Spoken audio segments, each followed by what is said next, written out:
Bonjour à toutes et à tous, j'espère que vous allez bien aujourd'hui et que surtout vous êtes en bonne santé et que vous profitez de ce pont de la Pâque. Repos bien mérité à tous les travailleurs et à toutes les travailleuses. Alors aujourd'hui c'est un grand jour, nous sommes le 4 avril 2026 et je pense que vous ne le savez pas mais il y a plus de 66 ans c'était l'indépendance du Sénégal. Une date très importante du 4 avril 1960.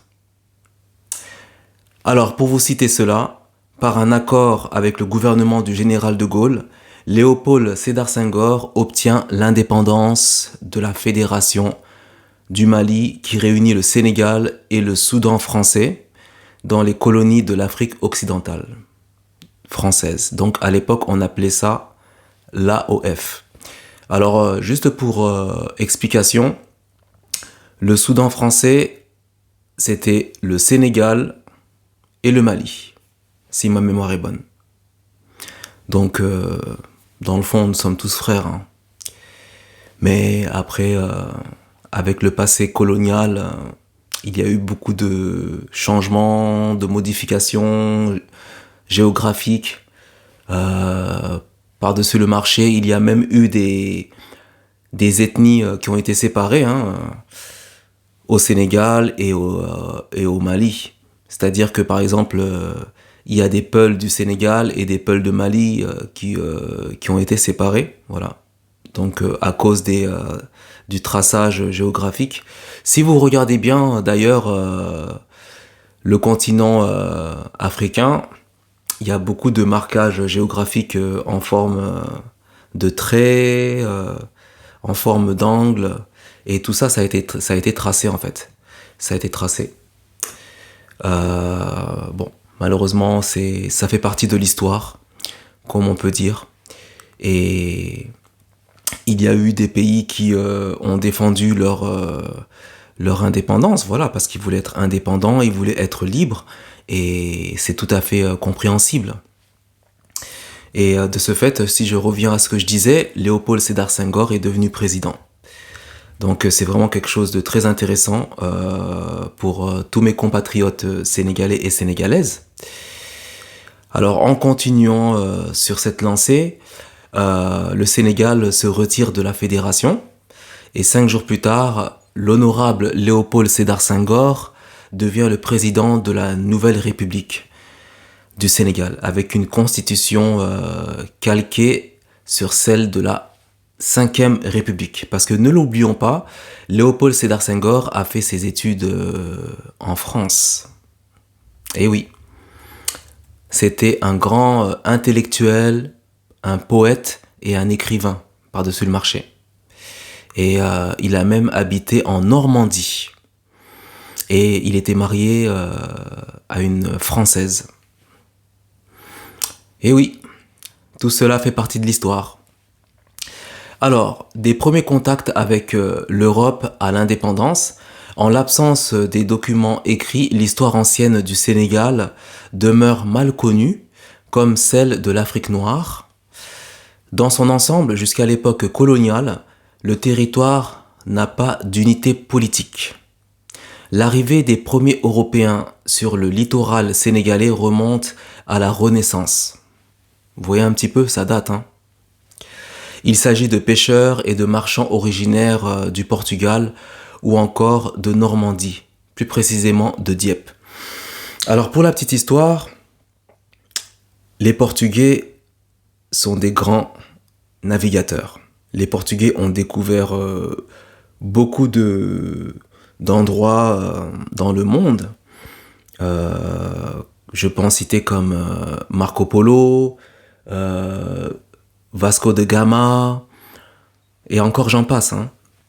Et effectivement, le Sénégal a été découvert par plusieurs colonies, par les Portugais et après par les Français.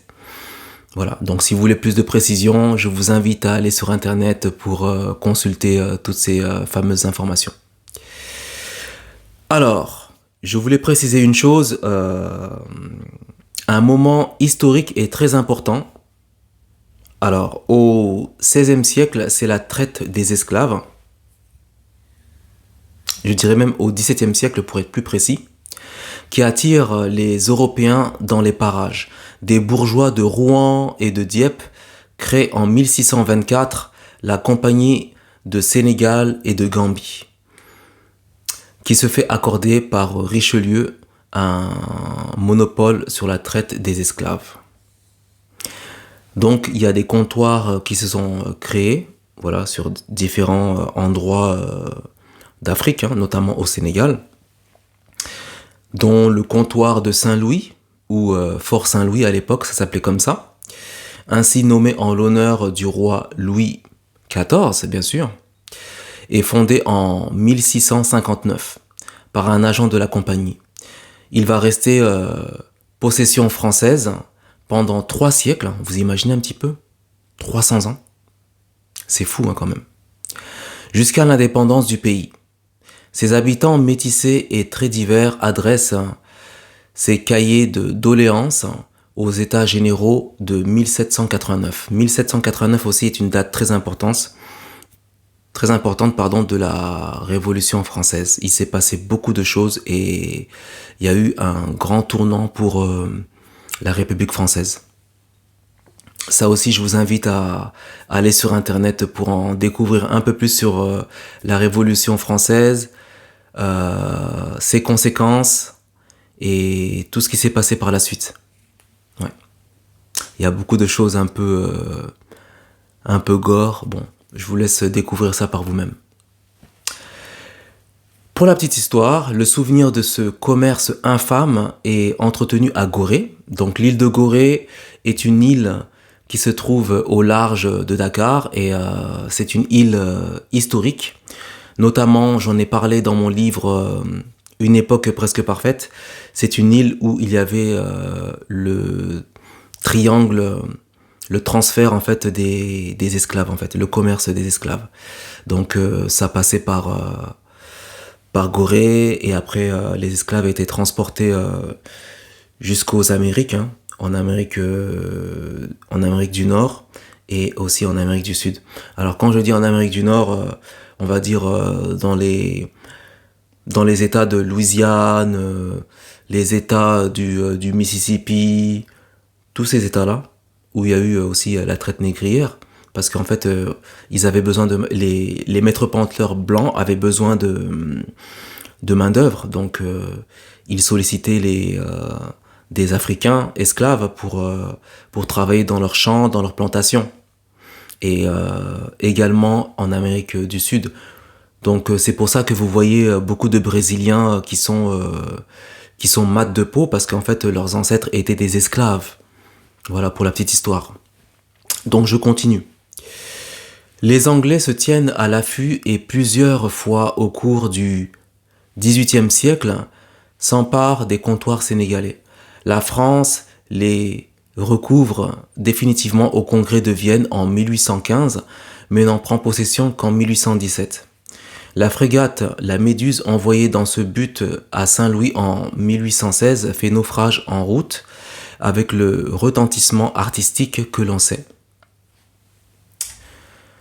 Donc voilà pour la petite histoire. Une date très importante. Le 4 avril 1960. 66 ans déjà. Et oui, le temps passe vite. Oui. Mais ça reste dans les mémoires. Pour le peuple sénégalais et sénégalaise. Ça reste vraiment dans les mémoires. Et c'est vraiment un jour très important pour nous, puisque voilà, nous sommes libres. La liberté de penser, la liberté de s'exprimer, la liberté de jouir de ses droits civiques. Et par-dessus le marché, je peux dire que ce sont des valeurs qui sont très importantes. Voilà. Comme le dit un fameux groupe de rap français, le savoir est une arme. Il faut s'instruire, il faut lire, il faut découvrir, il faut être curieux dans la vie. Et c'est très important. Parce que vous serez beaucoup jugé dans votre vie, sur votre savoir.